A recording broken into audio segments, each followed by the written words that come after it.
विषय हमारा में आपका अभिनंदन है क्योंकि देश में भगवा लहर दिख रही है। क्या ये भगवा लहर है? भारतीय जनता पार्टी ने इस देश के नौजवानों का भविष्य जो अगवा कर रखा है उसका क्या होगा? भगवा लहर नहीं, भारत के लिए तिरंगा लहर की आवश्यकता है। और भगवा लहर अगर कहर बनकर जनता पर टूट जाए तो फिर जनता का क्या होगा?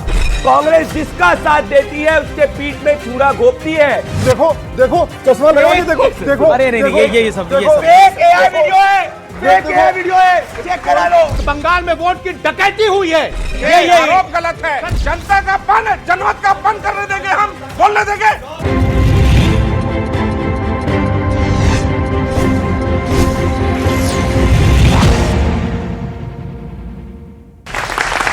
नमस्कार व्यूअर्स, मैं हूं अमीश देवगन और आप देख रहे हैं वीकेंड का सबसे भरोसेमंद कार्यक्रम।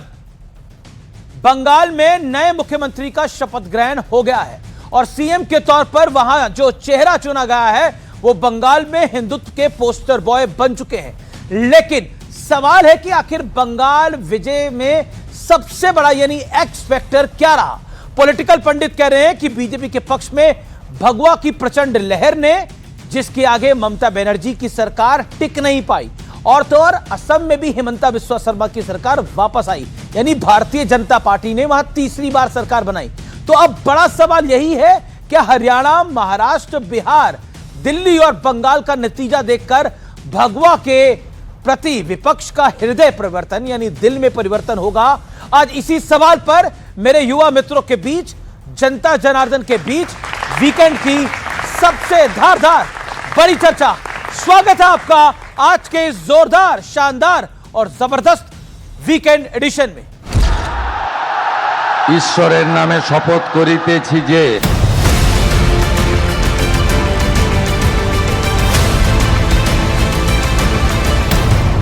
प्रधानमंत्री मोदी ने बंगाल की जनता को प्रणाम किया। तस्वीरें साफ बता रही है कि बीजेपी के लिए बंगाल विजय के मायने आखिर क्या हैं।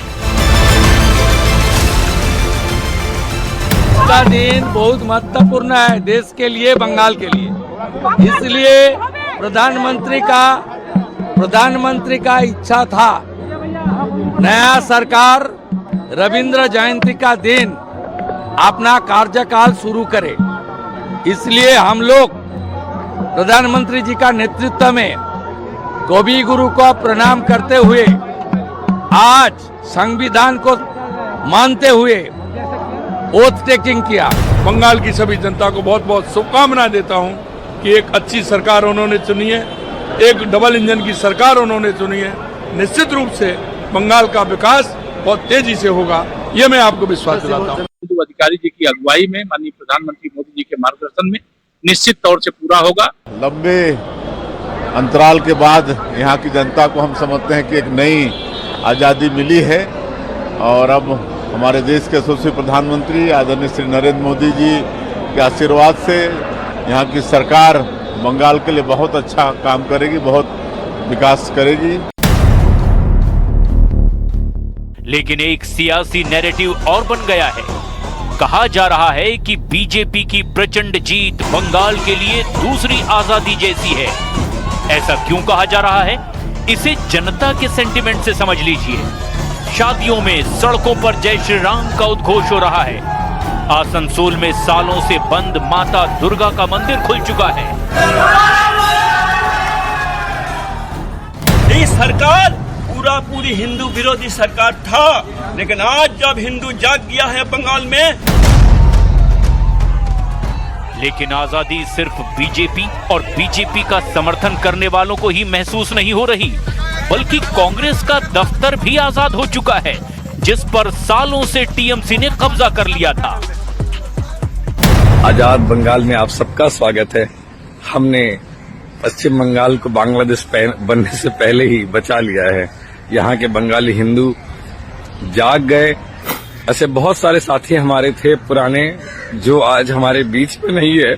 लगभग 300 से 400 हिंदू भाइयों को मारा था ममता बनर्जी के कार्यकर्ताओं ने। जैसे लग रहा किसी ने दम घुट रहा था, किसी ने गला घुट के रखा था। आज पहली बार हम लोग खोल के सांस ले ले। सवाल है कि क्या बंगाल में बीजेपी का जीतना एक राजनीतिक जीत से कहीं बढ़कर है? इसी पर होगी देश की सबसे बड़ी बहस।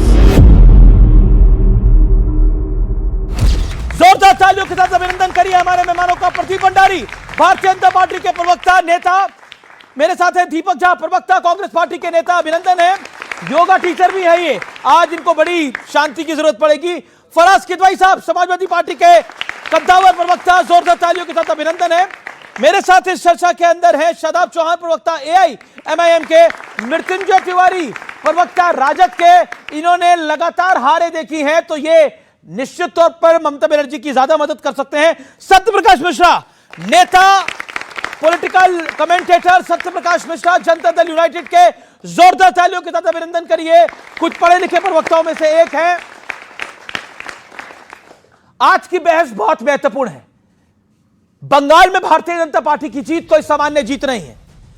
असम में बीजेपी की तीसरी बार सरकार कोई सामान्य बात नहीं है। और तमिलनाडु में कांग्रेस का पलटना भी कोई सामान्य बात नहीं है। आज की बहस का एजेंडा है हरियाणा, महाराष्ट्र से बिहार, बंगाल तक और दिल्ली तक बीजेपी के लिए हिंदुत्व ट्रम्प कार्ड बना है। दूसरा, क्या वाकई कांग्रेस की छवि मुस्लिम लीग वाली बन चुकी है, जैसा बदरुद्दीन अजमल कह रहे हैं और उदित राज कह रहे हैं कि बीजेपी ने जानकर हमारे मुस्लिम कैंडिडेट को जिताया है जिससे हम पे मुस्लिम पार्टी होने का ठप्पा लगे।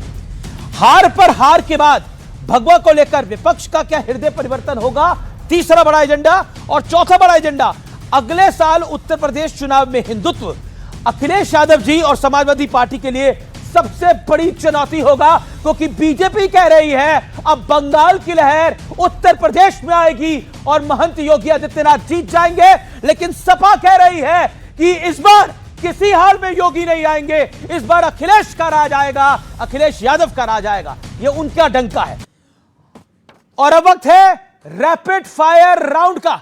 आइए नजर डालते हैं, शुरुआत करते हैं दीपक झा जी आपसे। एक एक लाइन में जवाब देना है। कांग्रेस को मुस्लिम लीग वाली छवि से फायदा होगा या नुकसान होगा? राष्ट्रवादी छवि है, राष्ट्रवादी छवि रहेगी। ठीक है, मेरा आपसे अगला सवाल है कि डीएमके के साथ आपका रिलेशनशिप था या सिचुएशनशिप था? इस बेटर देन की भाजपा से, जो भाजपा दूसरों को उठा के ले आती है ना, दूसरे की दुल्हन को रात में छीन के ले आती है और सवेरे मुख्यमंत्री बना देती है, तो उससे तो बेहतर है ना। चलिए, अब आपका फ्रीडम है, दुल्हन छीनने तक बात आ गई है, हम वहां तक नहीं जाएंगे। मैं आता हूं फराज किदवाई के पास। फराज किदवाई बड़े अच्छे जवाब देने के लिए जाने जाते हैं रैपिड फायर राउंड के अंदर। क्या राहुल गांधी से इंडिया गठबंधन की कमान लेकर अखिलेश यादव या किसी और दूसरे नेता को देनी चाहिए, हाँ या ना? देखिए, आदरणीय अखिलेश यादव जी में वो सारे गुण हैं जो इंडिया गठबंधन को संभाल सकते हैं, उसका नेतृत्व कर सकते हैं। ओके, क्या आपको लगता है कांग्रेस ने डीएमके को छोड़ के अच्छा किया या बुरा किया? देश हित में होनी चाहिए चीज को, अगर देश हित में है तो अच्छा किया। नहीं, मैं पूछा अच्छा किया या बुरा किया? बीजेपी को हराने के लिए जो कुछ भी करना हो, बीजेपी थी नहीं उधर। सत्यप्रकाश मिश्रा, सियासत में कट्टर हिंदुत्व सही है या गलत है? गलत है। गलत है या बीजेपी गलत है आपको लगता है? कट्टर हिंदुत्व नहीं है बीजेपी की परिभाषा, विराट हिंदुत्व बीजेपी की परिभाषा है। ठीक है, विराटता और कट्टरता में अंतर है। अगला सवाल, हमें मुस्लिम वोट नहीं चाहिए जैसे बयान एनडीए के लिए फायदेमंद है या हानिकारक है? ये बयान अच्छे नहीं है। अच्छे नहीं है, ये बीजेपी ने दिए हैं, बीजेपी के नेताओं ने दिए हैं। मैं अब रुक करता हूं आपका प्रदीप भंडारी जी। बंगाल में एक भी मुस्लिम उम्मीदवार ना उतारना सबका साथ सबका विकास वाली सोच को मजबूत करेगा या कमजोर करेगा? उसी के साथ में है करके, और जो हमको वोट देता है हम उसको करते, चुनाव जीतने के लिए लड़ा जाता है। पॉलिसी में सबका साथ सबका विकास सबका विश्वास है जी। बंगाल में भारतीय जनता पार्टी की जीत विचारधारा की जीत है या टीएमसी के कुशासन की जीत है? विचारधारा की जीत है। विचारधारा की जीत है।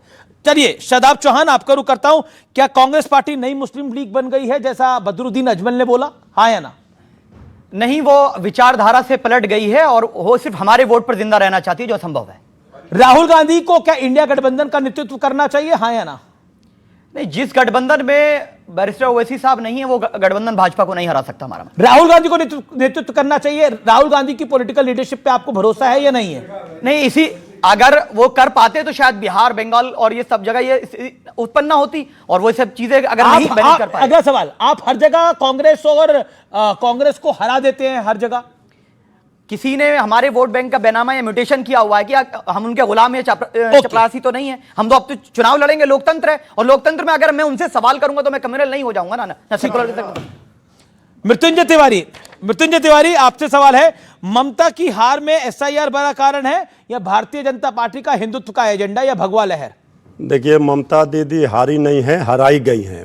मशीनरी तंत्र जीता है, जनतंत्र हारा है। ठीक है, आपके लिए एक सवाल, तेजस्वी यादव ज्यादा अच्छे नेता हैं या राहुल गांधी बड़े नेता हैं? हम होंगे कामयाब, हमें पूरा है विश्वास। सब मिलकर ये तो चल ही रहा है। हमारा नेता तेजस्वी यादव है, तेजस्वी यादव अच्छे हैं, पूरा सब लोग हम लोग मिलकर के लड़ रहे हैं। इंडिया गठबंधन टूट गया है, इंडिया गठबंधन टूट गया है, हाँ या ना? इंडिया गठबंधन पूरी तरह से इंटैक्ट है, थोड़ा इधर उधर हुआ है तो उसको भी मजबूत करेंगे। अगर ऐसी मजबूती है तो फिर आपको मुबारक हो, ऐसी मजबूती हुआ है तो उसको एकजुट करेंगे। तथास्तु, ऐसी मजबूती बरकरार रहे आगे भी। मैं इस डिबेट को ओपन करता हूं शुरुआत के 50 सेकंड के अंदर। मैं आज का टॉपिक जो है, क्या यह भगवा लहर है, आप सबको 50-50 सेकंड रखने का मौका देता हूं। जनता जनार्दन, एक बार फिर आपके लिए बहुत सारी तालियां, अभिनंदन आपका। शुरुआत आज की डिबेट की शुरुआत फराज किदवई आपसे करते हैं और 50 सेकंड का है, टाइम लिमिट को फॉलो करिएगा। क्या यह भगवा लहर है? देखिए अमीश जी, लहर चाहे जो भी हो, अभी आपने बोला ना कि भगवा के प्रति आपकी वो बदलेगी कि नहीं बदलेगी, तो भगवा के प्रति तो इस देश के 140 करोड़ लोगों का सम्मान है, लेकिन आदरणीय प्रधानमंत्री जी ने और भारतीय जनता पार्टी ने इस देश के नौजवानों का भविष्य जो अगवा कर रखा है उसका क्या होगा।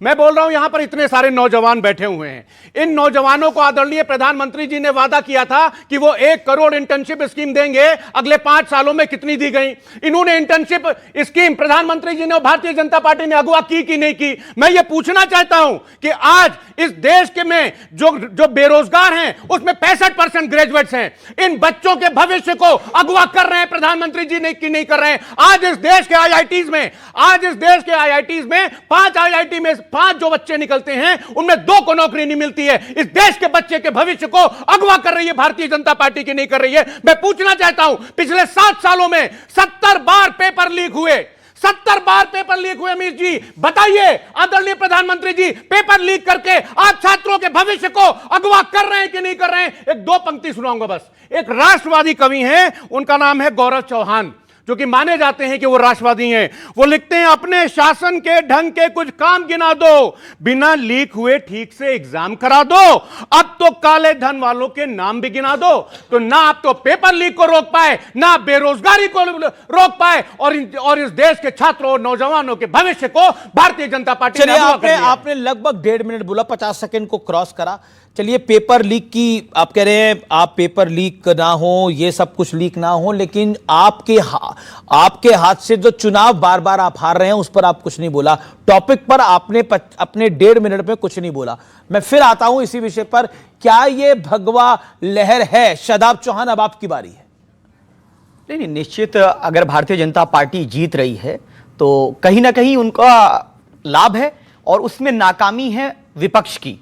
चाहे वो बंगाल हो, आसाम हो, इनका अपना वोट बैंक भाग चुका है। इसीलिए बैरिस्टर ओवैसी साहब ने कहा था कि जो दल ये सेकुलर बनते थे, इनके पास अपना वोट बैंक जो था वो भाग चुका है। सिर्फ मुस्लिम वोटों के सहारे ये राजनीति करना चाहते हैं। और बंगाल और आसाम ने उत्तर प्रदेश के मुसलमानों को आईना दिखाया है कि अखिलेश यादव जी के पास अपना वोट बैंक नहीं है, और मुसलमान अपना पॉलिटिकल रिप्रेजेंटेशन की लड़ाई लड़ रहा है, और आने वाले चुनाव में इसको प्रमाणित किया जाएगा। और मैं कहूंगा कि भगवा लहर नहीं, भारत के लिए तिरंगा लहर की आवश्यकता है, जिसमें नौजवानों को रोजगार हो, गरीबों की मदद हो, और महिलाओं के बलात्कार जिस दिन रुक जाएंगे हम उस लहर का सम्मान करेंगे। ठीक है, मैं रुक करता हूं अब प्रदीप भंडारी का। प्रदीप भंडारी, ये भगवा लहर है? क्योंकि आप लोग कह रहे हैं कि ये भारत का बच्चा जय जय श्री राम बोलेगा, वहां पब्लिक बोल रही है। भारत तभी प्रोटेक्टेड रहेगा जब भारत हिंदू मेजॉरिटी है। जब तक भारत के अंदर हिंदू की आस्था का ख्याल नहीं रखा जाएगा, भारत के अंदर विकास भी नहीं होगा। इसीलिए जहां जहां हिंदुओं की जनसंख्या कम हुई है वहां विकास भी पीछे हुआ है, तुष्टीकरण भी आगे बढ़ा है। यह भगवा लहर तुष्टीकरण के खिलाफ है। जब कांग्रेस कहती है कांग्रेस का मतलब मुसलमान, मुसलमान का मतलब कांग्रेस, देश की जनता ने बंगाल से लेकर असम तक इस नई मुस्लिम लीग कांग्रेस के खिलाफ वोट डाला है, क्योंकि जब कांग्रेस कहती है कि देश में पहला हक मुसलमानों का है, जब कांग्रेस पार्टी के सिर्फ जीतने वाले मुसलमान होते हैं, जब Congress IUML Indian Muslim league के साथ में अलायंस करती है, तो देश जानती है देश को पाकिस्तान नहीं बनने देंगे, देश सेक्युलर रहेगा, और सेक्युलर तभी रहेगा जब भगवा लहराया जाएगा। ओके, आपने 49 सेकंड में अपनी बात रखी।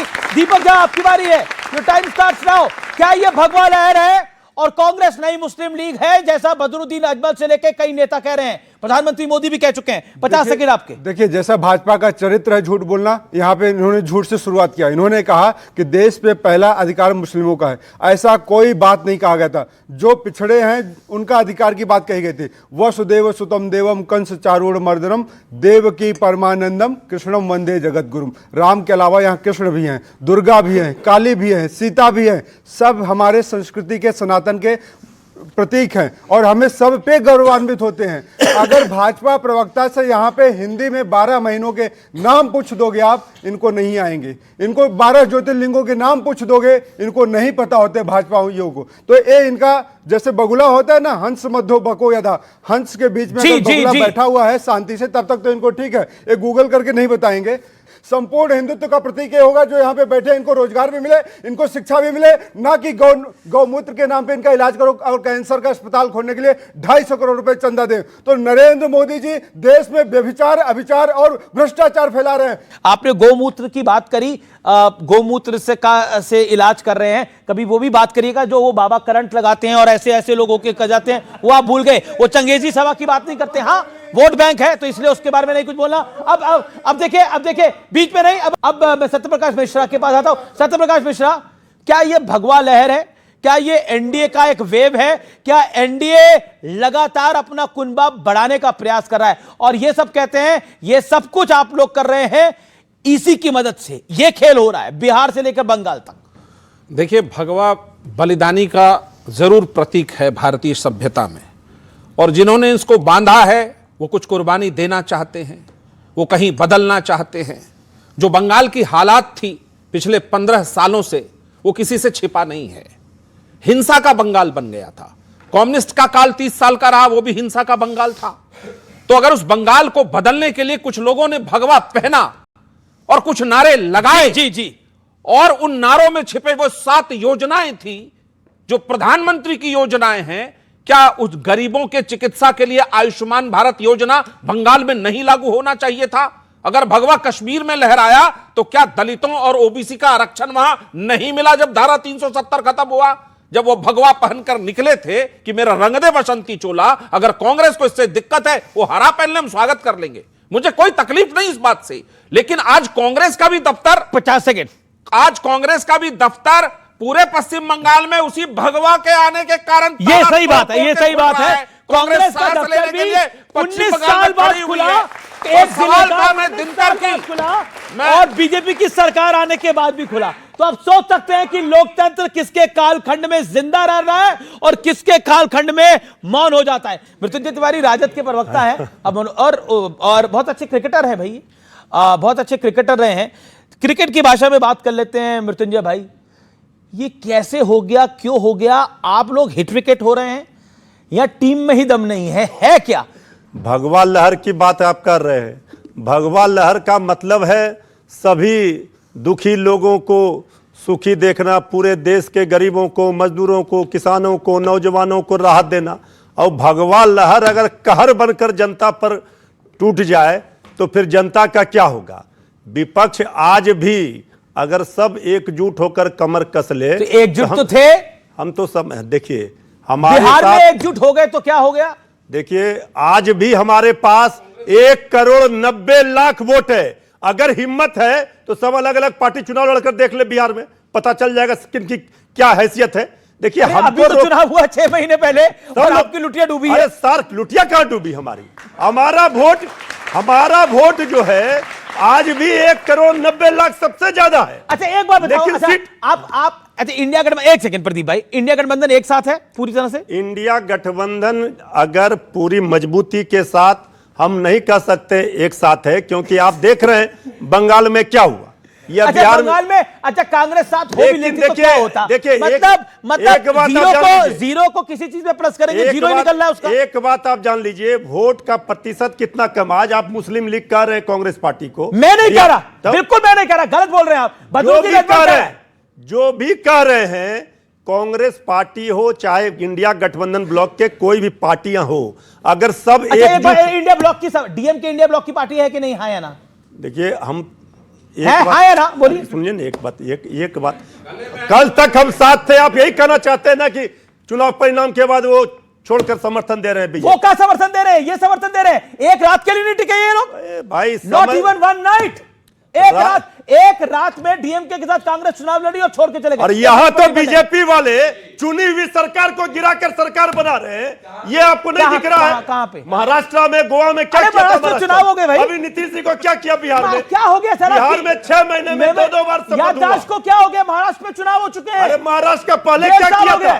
पहले क्या किया था? गोवा में क्या किया था? ओके। कांग्रेस जिसका साथ देती है उसके पीठ में छुरा घोंपती है। तृणमूल कांग्रेस को भी तृणमूल कांग्रेस इसलिए बनानी पड़ी थी क्योंकि कांग्रेस पार्टी ने उस वक्त उसको हक नहीं दिया, इसलिए कांग्रेस पार्टी की में से तृणमूल कांग्रेस निकली। तो आज भाजपा तो जनता की बात कर रही है। 25 करोड़ गरीब गरीबी रेखा के बाहर निकले, हिंदुत्व की बात कर रही है। ये आपस में लड़ रहे हैं। अरे भैया नीतीश जी खुश है, आप तो ये देखो कि आपका क्या होने वाला है। मैं भी कह रहा हूं कांग्रेस का छोड़ दो, वरना 20 सालों तक सत्ता में नहीं आओगे। 20 सालों तक सत्ता में नहीं आओगे कांग्रेस के साथ महाराष्ट्र में। ये बताइए भाई, चुनाव हो गए 200 सीट आ गई उसके बाद दिया था क्या? ये मनमोहन सिंह ने कहा था मुसलमानों का पहले रख होना चाहिए। बीजेपी के सब प्रवक्ता, सुना दूं पूरा, बीजेपी के सारे प्रवक्ता मोबाइलें दिखाते हैं। एक सेकंड। अच्छा चलिए, अगर अच्छा चलिए चैलेंज है। मैंने क्या कह रहे हैं? क्या कह रहे हैं आप? एक सेकंड शांति, क्या कह रहे हैं? देखिए, मैंने कहा कि आप कह रहे हैं देश में भगवा लहरा है, यहाँ हरियाली छाई हुई। देखिए ना मोदी जी हरा हरा दुपट्टा मस्जिद के अंदर जाके डाल रहे हैं। मैं तो ये दिखाना चाह रहा हूँ कि भगवा, ये देखो चश्मा लगा के देखो। अरे नहीं, ये सब फेक एआई वीडियो है, फेक एआई वीडियो है, चेक करा लो। फेक एआई वीडियो है, फेक एआई वीडियो है, फेक एआई। अपनी सीट पे जाकर देखिए, मुझे बीच में रेफरी ना बनना पड़े, पर ध्यान रखिए। अच्छा ठीक है, आप कौन सा वीडियो दिखाना चाह रहे हैं? अब एक ऑडियो आपने दिखा लिया। सुन लीजिए Manmohan Singh. that minorities, particularly the Muslim minority, are empowered to share equitably in the fruits of development. ये मुसलमानों का minority, specially the Muslim minority. अरे मुसलमानों से कम जनसंख्या तो क्रिश्चियन की है, मुसलमानों से कम जनसंख्या तो पारसी की है। सिर्फ मुसलमान इसीलिए करते हैं क्योंकि मुस्लिम लीग है। देखिए, जो विज्ञान भवन का भाषण डॉक्टर मनमोहन सिंह का कोट कर रहे हैं, स्वर्गीय हमारे पूर्व प्रधानमंत्री, उन्होंने बोला कि मिनॉरिटी स्पेशली मुस्लिम्स, एक वर्ड उन्होंने यूज करा, और उसको लेके उस टाइम पे भी बहुत कंट्रोवर्सी हुई थी। I still remember, Sushma Swaraj, Arun Jaitley, Lal Krishna Advani, इन सब ने बहुत ऑब्जेक्शन करी थी। डॉक्टर मुरली मनोहर जोशी, इन सब ने बहुत बड़ी ऑब्जेक्शन करी थी। और सिर्फ नहीं, जो यूपीए के अलायंस के घटक दल थे, उन्होंने भी इस बात पे बहुत ऑब्जेक्शन करी थी। शिवसेना, जो पुरानी शिवसेना होती थी, उसने भी बड़ी ऑब्जेक्शन करी थी। क्या आपको लगता नहीं है, उदित राज, आप ही के नेता है, उदित राज क्या कह रहे हैं? उदित राज कह रहे हैं कि कांग्रेस से मुसलमान जो जीत रहे हैं, बीजेपी उन्हें जान के जिता रही है। मतलब ये तो क्या लॉजिक है? मतलब बीजेपी बोलेगी इनकी मुसलमानों को जिता दो, आपने मुसलमानों को टिकट क्यों दिया? पहले वो जीत कर आए, उनका हक है जीतने का। देखिए अमीश जी, एक आप जैसा पत्रकार हो जाए ना तो हमारी भी काफी सीटें बढ़ जाएंगी, क्योंकि अच्छा। हमको भी काफी उम्मीद रहेगी। अगर भाजपा के लोग इतने सनातनी बन रहे हैं, इनका सनातन हिंदू, उदित राज क्या कह रहे हैं उस पर जवाब? उदित राज को साइड में रखिए, अभी भाजपा की बात करते हैं। उदित राज को साइड में रखिए, भाजपा की बात कर रहे हैं ना, अभी भाजपा की बात करते हैं। उदित राज पे सवाल पूछा ना मैंने। एक मिनट, भाजपा के प्रवक्ता बहुत सनातनी है, आप लोग भी मानते हैं, इनसे बड़ा भी यहाँ पे कोई सनातनी नहीं है। जैसा कहते हैं, जैसा दिखाते हैं, तो बताइए भैया, 12 ज्योतिर्लिंगों के नाम बताइए। 12 ज्योतिर्लिंग हिंदू और 12 महीने हिंदी में। एक सेकंड, मेरे को समझ में नहीं आ रहा, ये कौन बनेगा? ये कौन बनेगा? करोड़पति चल रहा है, ये बताइए, वो बताइए। मैं सवाल आपसे पूछा हूं, उदित राज ने ये बोला, उदित राज का ये बयान है। क्या उदित राज आपके नेता नहीं है? तो उदित राज को बेदखल करिए।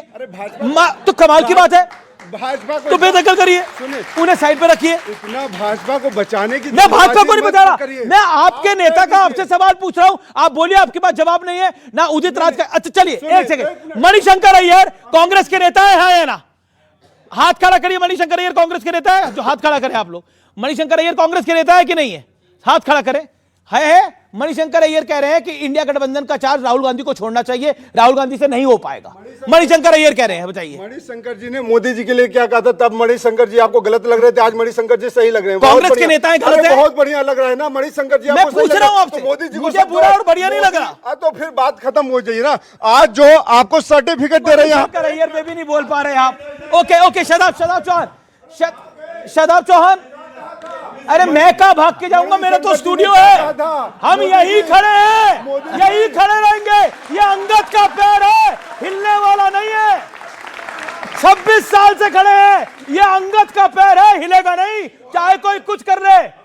इस लोकतंत्र के सबसे बड़े प्रहरी हैं भारतीय जनता पार्टी, कांग्रेस, दोनों को आईना दिखाएंगे और डंके की चोट पे दिखाएंगे। एक सेकंड, अखिलेश यादव जी का मैं ट्वीट दिखाना चाहता हूं। बड़ी वॉल पे अखिलेश यादव जी का ट्वीट दिखाइए, वो दिखाना इस समय बड़ा जरूरी है। अखिलेश यादव जी का ट्वीट है और बाकायदा उन्होंने ममता जी के साथ और स्टालिन के साथ फोटो डाली और लिखा, हम वो नहीं जो मुश्किलों में साथ छोड़ दे। ऐसा क्या माजरा है जो आप भी कांग्रेस को आईना दिखा रहे हैं? देखिए अमीर जी, अगर आदरणीय अखिलेश यादव जी की आप पॉलिटिक्स पिछले 15 साल की एनालाइज करिएगा तो भारतीय जनता पार्टी से लड़ने के लिए हमने कभी कभी त्याग भी किए हैं। हमने बहुजन समाज पार्टी से भी गठबंधन किया, हमने कांग्रेस से भी गठबंधन किया और अब वो कुछ भी करने के लिए सुनिए, और भारतीय जनता पार्टी को हराने के लिए दिल्ली में हमने आम आदमी पार्टी को सपोर्ट किया, बंगाल में हमने ममता बनर्जी जी को सपोर्ट किया।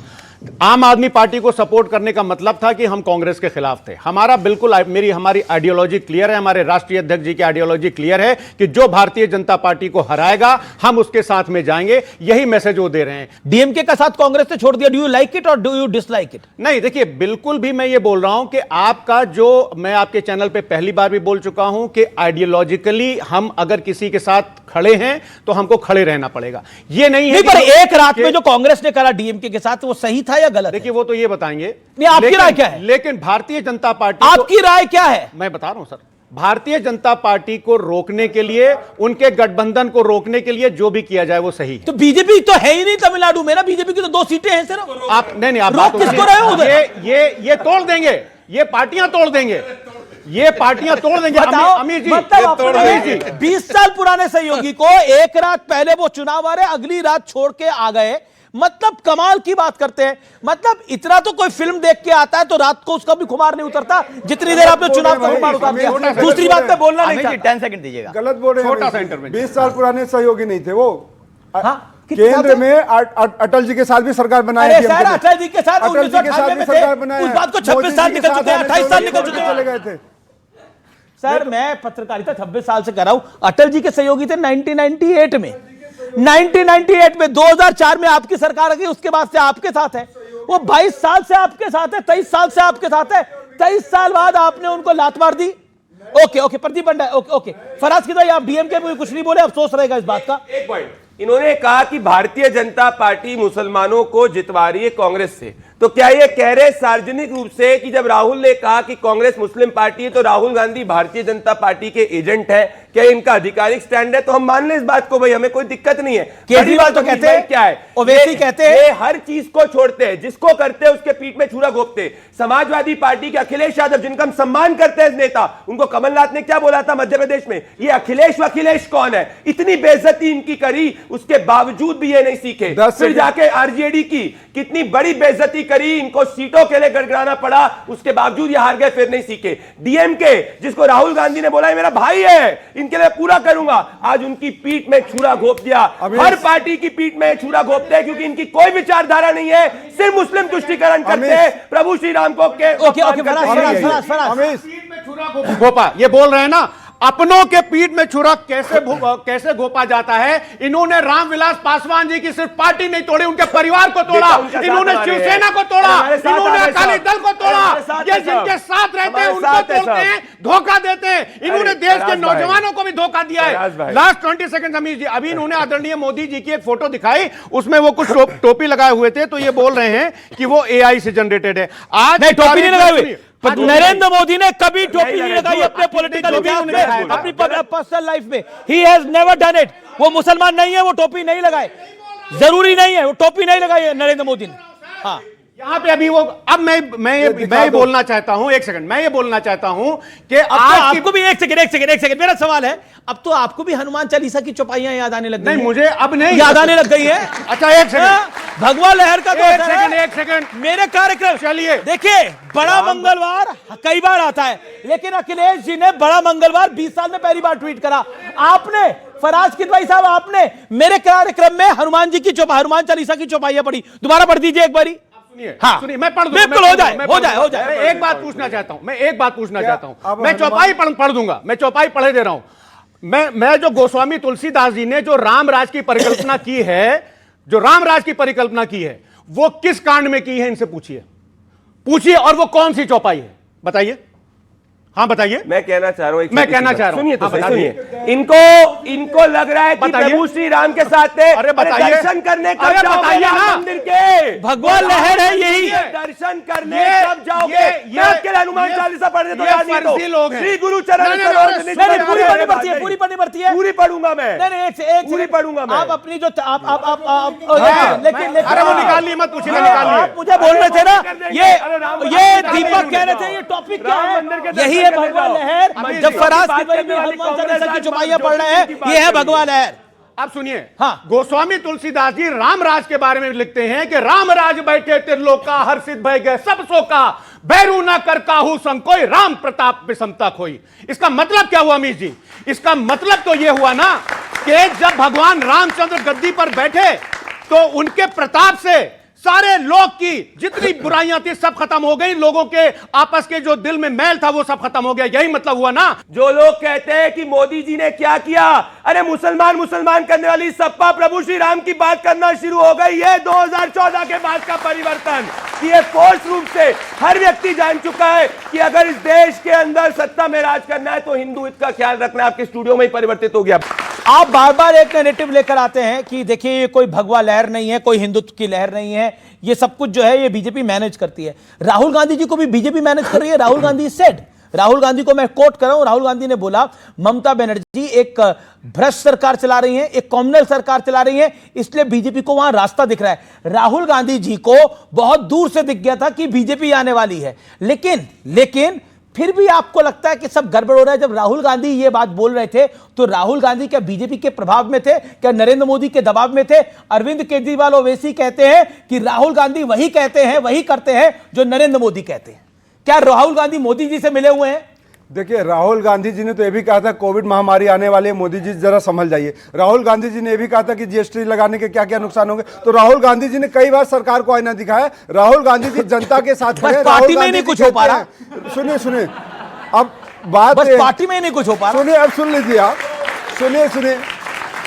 बात है कि राहुल गांधी जी कहते हैं दैविक भौतिक तापा, राम राज नहीं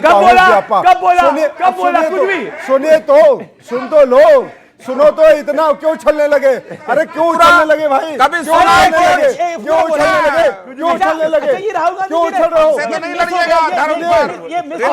ये राहुल गांधी जी ने कब बोला था? सुनिए, मैं बता रहा हूँ, राहुल गांधी जी का पार्टी का प्रवक्ता बता रहा है कि अगर हमारा उद्देश्य है मोदी जी ने मतलब आप बोल रहे हैं तो राहुल गांधी बोल रहे हैं, हम ये सुनिए, पार्टी का प्रवक्ता बोल रहा है ना। आप मानते हैं ना कि पार्टी की आवाज होती है। तो अगर पार्टी का प्रवक्ता कह रहा है कि मोदी जी आए थे, कह रहे थे कि हम राम राज्य लाएंगे, राम राज्य यहाँ पे युवा बैठे हैं, यहाँ पे युवा बैठे, इनको भगवा पहनाइए या नौकरी चाहिए? क्या चाहिए इनको? पहले इनको नौकरी चाहिए, इनको रोजगार चाहिए, इनको शिक्षा चाहिए, इनको स्वास्थ्य चाहिए, इनको बिल्कुल नौकरी चाहिए। भगवा पहनने वाला व्यक्ति रोजगार क्यों नहीं कर सकता? अरे भैया, भगवा पहना के रोजगार दो। मैं कहता हूँ भगवा पहना के रोजगार दो। कांग्रेस को हिंदुत्व से प्यार है, थैंक यू। कांग्रेस हिंदुत्ववादी पार्टी बनना चाहती है, मोस्ट वेलकम। 12 ज्योतिर्लिंग जहां जहां है, सरकार एक भी नहीं इनकी वहां कहीं। कांग्रेस देश सुनिए, सोमनाथ मंदिर पहला ज्योतिर्लिंग, नेहरू जी राष्ट्रपति राजेंद्र प्रसाद को नहीं देने के, गुजरात से निपटे पड़े हैं। केदारनाथ में, उत्तराखंड में है, जय प्रभु केदारनाथ, कांग्रेस निपट गई। आइए मध्य प्रदेश, महाकालेश्वर, घृणेश्वर, ओंकारेश्वर, त्रयंबकेश्वर, नागेश्वर, कहानी खत्म। आइए यूपी, काशी विश्वनाथ, डमरू बजा रहे हैं, कुछ मिलेगा नहीं, कहानी खत्म। बाबा बैद्यनाथ धाम झारखंड, हेमंत जी की सरकार है, कांग्रेस है वहां असिस्टेंट की भूमिका में। मल्लिकार्जुन कौन है भाई आपके वहां? श्री सैलम मल्लिकार्जुन द्वादश ज्योतिर्लिंग है ना, है आपकी सरकार क्या वहां? वहां भी खत्म, चंद्रबाबू नायडू है। रामेश्वरम तमिलनाडु, कांग्रेस छोड़ के भाग गई, डीएमके के साथ खड़ी थी। ये है द्वादश ज्योतिर्लिंग। दोबारा हिंदू धर्म पर कॉपीराइट लेने का ना अधिकार मत बनाइएगा, समझ गए? सुनो, राम राज्य की जो कल्पना है, कांग्रेस ने उस राज्य की न कभी दर्शन दिया इस देश को, गांधी ने जरूर दिया। गांधी को भुलाए बैठे बस टाइटल। गांधी जी इनके हैं? गांधी जी पूरे देश के हैं। एक सेकंड, गांधी जी तो कांग्रेस के हैं? गांधी जी पूरे देश के हैं। बिल्कुल पूरे, क्या गांधी जी कांग्रेस के नहीं है? गांधी जी ने कांग्रेस के क्यों रहेंगे? पूरे देश के राष्ट्रपिता हैं। हत्यारों के उनके साथ दर्शन खड़े को हैं। कांग्रेस एक भूल गोडसे चुकी के है। हत्यारों अगर कांग्रेस का दर्शन, गांधी जी का दर्शन, गांधी सरनेम ही चोरी करा हुआ है। हाँ, ये तो चोरी किया है इन्होंने। कैसे किया है? अब गांधी जी का सरनेम था, लेके चलते बने, गांधी जी का दर्शन भुला बैठे। एक सेकंड, ये गांधी का सरनेम कैसे आया, एक बारी बताइए, जो प्रधानमंत्री जी ने बोला। नहीं, प्रधानमंत्री जी क्या बोलते हैं, वो तो ये भी बोलते हैं कि हम बादलों में राडार छिपा देंगे। प्रधानमंत्री जी तो ये भी कहते हैं हम नाले की गैस से आपको सिलेंडर भर देंगे, आप पकोड़े तलिए, आपका रोजगार है। समझाई दीजिए दर्शकों को गांधी सरनेम के बारे में। प्रधानमंत्री को कोई वैल्यू है? कोई क्या बात कर रहे हैं? प्रधानमंत्री की वैल्यू नहीं है। सुनिए, प्रधानमंत्री ने तो ये भी कहा था राहुल जी की भी वैल्यू है, प्रधानमंत्री की भी वैल्यू है। प्रधानमंत्री जी ने ये भी कहा था 2 करोड़। आपको लगता है प्रधानमंत्री जी की वैल्यू नहीं है? एक सेकंड, आप अपनी बात को रखिए। प्रधानमंत्री जी की वैल्यू है? क्या वैल्यू है प्रधानमंत्री जी की? एक सेकंड, नहीं सुनिए ना, बच्चे से सुनिए, आप इनसे सुनिए, युवा जैन जी से सुनिए जी। ओके, बोलिए। सर, प्रधानमंत्री की इतनी वैल्यू है कि पहले हमें कोई भी नहीं जानता। आप इंस्टाग्राम पे जाके देखिए ना, ऑल ओवर इंडिया में नहीं, पूरे वर्ल्ड में उनको फॉलो किया जाता है। ओके, प्रधानमंत्री जी की वैल्यू है? जवाब। बिल्कुल सर, जैसा कि आप कह रहे हैं कि मतलब अपॉर्चुनिटीज नहीं मिल रही हैं 2 करोड़ युवाओं को नौकरी की। सर, AICTE साइट पे जाइए, मेरे खुद के 2 इंटरव्यू भी पड़े हैं कि मेरे को जाके 2 इंटरव्यू देने हैं अभी। सर, साइट पे जाके देखिए, बहुत सारी अपॉर्चुनिटीज पड़ी हैं, बच्चे जा रहे हैं, अपॉर्चुनिटीज उठा रहे हैं। मेरे खुद के भी 2 इंटरव्यू लाइन में पड़े हैं। जी। मोदी जी की वैल्यू के मैं कोई कहना चाहता, कोई और बात अपनी? ओके। मोदी जी की इतनी वैल्यू है कि हम अमेरिका और चाइना दोनों को आंख दिखा रहे हैं। ओके। अच्छा ठीक है, आप कहां से हैं? बंगाल के रहने वाले हैं आप? तो क्या हुआ है बंगाल में, जरा खेला बताइए जरा। बंगाल में जो हुआ है बहुत अच्छा हुआ है। अगर बीजेपी की सरकार बनी है तो सर, ये जो ममता बनर्जी की सरकार थी सर, वो तो खुले में चुनौती देती थी कि अगर 5 मिनट का टाइम दिया जाए, एक पर्टिकुलर कम्युनिटी को छोड़ दिया जाए, तो खुद ही पता चल जाए क्या होना है बंगाल में, क्या नहीं सर। और एक और बात, टीएमसी का भी 7 मई को ये घटना हुआ है सर। मेरे घर के बगल में एक जगह है शिवपुर, जहाँ मैं रहता हूँ, वो शिवपुर जगह नाम शिवपुर है, वहाँ चौड़ा बस्ती करके एक जगह है सर, वहाँ बॉम्ब ब्लास्ट हुआ है, क्रूड बॉम्ब। टीएमसी के कार्यकर्ताओं के घर से क्रूड बॉम्ब मिला जा रहा है सर। अच्छा, एक बात बताइए, ये सब लोग कह रहे हैं कि वोट चोरी हो गया बंगाल के अंदर, बीजेपी चीटिंग से जीत गई सर। आप पब्लिक ने वोट कराया? वाकई आपने पूछा कहीं? सर, अभी इंस्टा पे बहुत वीडियो वायरल हो रहा है जहाँ एक टीएमसी कार्यकर्ता घर घर जाके बता रहे हैं कि 3 नंबर पे टीएमसी का बटन है, दबाओ, वहां से वोट दो। और एक और जगह का है, पता नहीं बीजेपी कैसे जीती बंगाल? बीजेपी तो सर जीती क्योंकि सपोर्ट नहीं था टीएमसी को, क्योंकि ममता बनर्जी सिर्फ बांग्लादेशी मुस्लिम जो SIR के उधर के हैं, बस उन्हीं लोग के बदौलत जीतती हैं, जितने बार जीतती हैं। मृत्युंजय तिवारी, तो जहां बीजेपी जीत रही है वहां तो हो रहा है वोट चोरी, और केरल में कांग्रेस जीती, वहां वोट चोरी हुआ था कि नहीं हुआ था? खेल है, यही तो खेल है। अच्छा, क्या खेल है, समझाइए जरा। बैट्समैन को अंपायर के माध्यम से आउट करेंगे, टेलेंडर को नहीं करेंगे। क्या लग रहा है आपको वोट चोरी हो रहा है? हाँ या ना? ओके, लोग वोट चोरी हो रहा है? वोट चोरी कहीं पे भी नहीं हो रहा। सब इंसान कोई किसी के पीछे जबरदस्ती वोट डालने नहीं जा रहा है। जहां पे मैं रहता हूं वहां पे तो बिल्कुल ही नहीं हो रहा। ओके। बंगाल में वोट चोरी हुआ? आप तो बंगाल से आते हैं, बंगाल में वोट चोरी हुआ है क्या? बंगाल में वोट चोरी। बीजेपी को क्यों चुना है वहां पर लोगों ने? वहां सपोर्ट था बीजेपी का, टीएमसी कुछ कर नहीं रहा था, बस मुस्लिम को सपोर्ट किया जा रहा था। मुस्लिम को सपोर्ट करता है। वोट चोरी हो रहा है आपको लग रहा है? किसी को लग रहा है वोट चोरी हो रहा है? ओके। सर, जब पहले ही कहा जा रहा है कि जो बंगाल है वो दंगा फसाई बन गया है, तो अब कभी ना कभी तो कोई ना कोई स्टेप लेगा ना आगे बढ़ के। वैसे मुझे समझ में नहीं आ रहा कि राहुल गांधी को क्यों लग रहा था बंगाल में बीजेपी जीत रही है अगर वोट चोरी हो रहा था, और क्यों अपनी राय रखना चाहता है? बोलिए। अरे पहले सर, जैसे ये लोग जब भी बीजेपी जिस भी पार्टी स्टेट में जीतती है, वहाँ ये लोग हर बार यही आरोप लगाते हैं कि वहाँ पे वोट चोरी हो रहा है। जब केरला में कांग्रेस जीती तो वहाँ क्यों नहीं लगा रही है कि वोट चोरी हो रहा है? ओके, इसका जवाब वो कह रहे हैं कि जहाँ आप लोग जीतते वहाँ क्यों नहीं वोट चोरी हो रहा?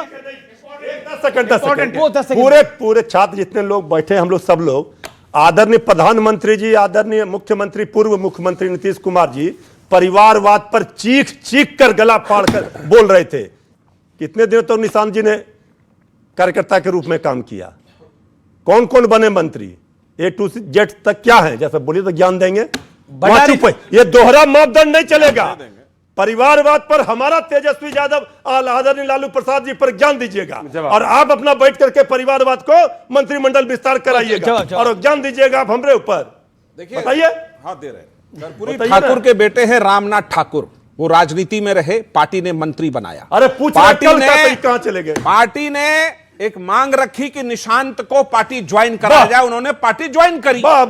लेकिन तेजस्वी ज्ञान तो चमत्कार वाला है भाई। राबड़ी देवी किचन में बना रही थी चाय वाय, लालू जी हटे राबड़ी जी को बुलाया, पूछ रहा जो सवाल है उसका जवाब दीजिए, और परिवार के सारे लोग तो जवाब दीजिए। आदरणीय प्रधानमंत्री जी बताएं, राबड़ी देवी, तेज प्रताप, तेजस्वी यादव सबको बनाया, मृत्युंजय जी को नहीं बनाया। बंगाल का चुनाव भी संपन्न हो गया, बीजेपी की सरकार वहां आ गई, लेकिन अब अगली राह जो है वो उत्तर प्रदेश की है, और उत्तर प्रदेश में 2 टर्म से भारतीय जनता पार्टी की सरकार है। ऐसा क्यों लगता है आपको फराज गिदवई कि इस बार वहां आप लोग जीत कर आएंगे? क्योंकि कांग्रेस ने तो डीएमके को भी उधर छोड़ दिया। क्या कांग्रेस के साथ आप जाएंगे या नहीं जाएंगे? अभी हमारे तिवारी जी से आपने पूछा कि कलकत्ता में वोट चोरी हो गई, लेकिन तमिलनाडु में नहीं हुई, केरल में नहीं हुई। कलकत्ता में वोट की, बंगाल में वोट की डकैती हुई है, और मैं हाँ वोट की डकैती हुई है, और Bharatiya Janata party election commission. अरे सर देखिए, ये आरोप गलत है सर, 20 में नहीं, ये झूठा आरोप चाहता हूं चैनल पर। अमित क्या बीच में बोल रहे हैं? 1 सेकंड, उनकी बारी है ना। जनता का अपन है, जनमत का अपन करने देंगे, हम बोलने देंगे। 9% वोट से 38% तक हम बैठे, उसके बाद बने 15 साल की मेहनत है। मजाक चल रहा है यहाँ पे, चिल्ला क्या कर रहे हैं? नहीं चलेगा। बंगाल की जनता तो बच्चा सब देखिए हंस रहा है, बच्चा हमारे साथ है। चिल्लाने का क्या बात है? क्या कह रहे हैं आप? क्या कह रहे हैं? आराम से, आराम से। वाले कितना चिल्लाएंगे तो विपक्ष वाले क्या करेंगे? तो माइक फट जाएगा आपका। अरे नहीं, अमित जी 10 सेकंड दीजिएगा। देखिए, बंगाल में वोट चोरी उसी तरीके से नहीं हुई है। अच्छा, आप लोग बताओ कितने लोग बंगाल में राहुल जी मोदी जी के साथ पूरी बात सुनिए। कितने लोग प्याज खाते हैं और प्याज रखते हैं अपने घर में? कितने लोग घर में एसी नहीं चलाते? कितने लोग एसी नहीं चलाते? बताओ। इनका मंत्री कहता है सनातनी भगवा डाल के कि भाई मैं तो प्याज जेब में रखता हूं और मैं तो एसी चलाता ही नहीं हूं। प्याज का मतलब क्या है? चलेगा ना। अरे 21वीं सदी है, उज्जवल भविष्य क्या है हमें बता। अरे चलिए झालमुड़ी खाइए, झालमुड़ी। अमित जी झालमुड़ी। फराज गिदवई की बात। अभी ये बोल रहे थे, तिवारी जी बिल्कुल सही बोल रहे थे। मैं पूछना ये चाहता हूं कि लॉजिकल डिस्क्रिपेंसी के नाम पर क्या तमिलनाडु में वोट की डकैती डाली गई? नहीं डाली गई। 65 वो लोग जो चुनाव करा रहे थे, उन लोगों के नाम काट दिए गए, और उनमें से एक आदमी बोलता है कि मैं चुनाव में ड्यूटी कर सकता हूं लेकिन वोट नहीं डाल सकता हूं। नंदलाल बोस। नहीं, पूरा सुनना पड़ेगा अमित जी, सुनना पड़ेगा आपको। मैं शहीदुल्लाह मुंशी हाईकोर्ट बंगाल के जज, उनका नाम लॉजिकल डिस्क्रिपेंसी के नाम पे आपने काट दिया। नंदलाल बोस जिन्होंने संविधान में तस्वीरें बनाई, उनके परिवार के नाम आपने लॉजिकल डिस्क्रिपेंसी के नाम पर काट दिया। ये फ्रॉड किया है इन्होंने बंगाल में, जो कि तमिलनाडु और केरल में नहीं किया है। सही कह रहे थे तिवारी जी कि इनको डकैती पहले बंगाल में डालनी थी, वहां पर डकैती इन्होंने डाली है, इसके बाद बाकी राज्यों में डालेंगे। यूपी में क्या होगा? यूपी में क्या होगा? महंत योगी आदित्यनाथ आएंगे या अखिलेश यादव आएंगे? उत्तर प्रदेश में जैसे 2024 में भगवान राम ने हमको आशीर्वाद दिया और अयोध्या की धरती से इनको हराया, भगवान राम का आशीर्वाद 2024 में हमको मिल चुका है। 2027 ये देखिए, आप माने ना माने, देखिए हनुमान चालीसा, भगवान राम का आशीर्वाद, ये लहर तो भगवा है। अब आप किसकी तरफ है ये सोच लीजिए। नहीं, ये बात स्पष्ट है कि ये सॉफ्ट हिंदुत्व के रास्ते पर जा रहे हैं, और ये अच्छा कर रहे हैं। ये अच्छा कर रहे हैं कि उत्तर प्रदेश के 20% मुसलमान को नजर आ जाए कि जब बरेली में मॉब लिंचिंग होगी ये नहीं बोलेंगे, मस्जिद मदरसे खानका का मुद्दा होगा नहीं बोलेंगे, वंदे मातरम पर इनका क्या स्टैंड है नहीं बोलेंगे। कांग्रेस और सपा के संबंध पर आप क्या बोलते हैं? पॉलिटिकल संबंध पर क्या बोलते हैं? कांग्रेस बड़ी चालू पार्टी है, ये इनके नेता ने कहा था, मैंने नहीं कहा था। अच्छा, ये इन्होंने कहा था, और आज मैं ये स्पष्ट कर रहा हूं। डीएमके को जो कांग्रेस ने छोड़ा है, उसमें कोई शेयर हो जाए डीएमके पर को जो कांग्रेस ने ये प्यार में धोखे वाला काम है कि ये मृत्युंजय भाई बता सकते हैं, क्योंकि वन साइड वैसे भाई आप तो लकी निकले, आप तो लकी निकले, आपको छोड़ के नहीं गए। अच्छा सिला दिया तूने मेरे प्यार का, तो सब ये कांग्रेस पार्टी भी ये बात समझती है कि क्षेत्रीय दलों की जो महत्व है उसको समझना पड़ेगा। डीएमके को निपटा दिया, ताकत को समझना। ऐसे अगर निपटाते रहेंगे देखिए तो फिर तो सोचना पड़ेगा ना। इसलिए देखिए कांग्रेस में और हम लोग में झगड़ा मत लगाइए आप, हम लोग पूरा इंटैक्ट हैं, अब मजबूती से हैं वहां। अब अच्छा करे, अच्छा सिला दिया तूने मेरे प्यार का। चलिए आज की भाषा में देखिए, कांग्रेस और डीएमके जो थी वो एक रिलेशनशिप में थी, लेकिन अचानक कांग्रेस को एक रात पहले लगा कि हम सिचुएशनशिप में हैं और उन्होंने पलटी मार ली। तो exactly it is the story of a situationship, जिसके अंदर कभी कोई भी कहीं से भी बाहर निकल सकता है, इसमें कोई दिक्कत नहीं है, वो सिचुएशन ऐसी होती है। Am I right Deepak Jha? I think you will agree. मैं व्यूअर से पूछता हूं, सिचुएशनशिप के बारे में मुझे तो यही जानकारी है, कोई कभी भी निकल सकता है ना। सिचुएशनशिप क्या होती है, कोई समझा पाएगा आप में से किसी को है? सिचुएशनशिप में ये कहते हैं कि बिना कमिटमेंट दिए आप उसके साथ रह सकते हैं और फिर निकल भी सकते हैं। हाँ, निकल, जब आपका मन चाहे आप निकल सकते हैं बिना। तो एग्जैक्टली कांग्रेस ने डीएमके के साथ यही किया है। चलिए, लेकिन ये प्रचंड भगवा लहर है, इसमें कोई दो राय नहीं है। और इस प्रचंड भगवा लहर में भारतीय जनता पार्टी का बंगाल में सूर्य उदय हुआ है। वो बंगाल जो भारतीय जनता पार्टी के लिए विचारधारा की जननी है।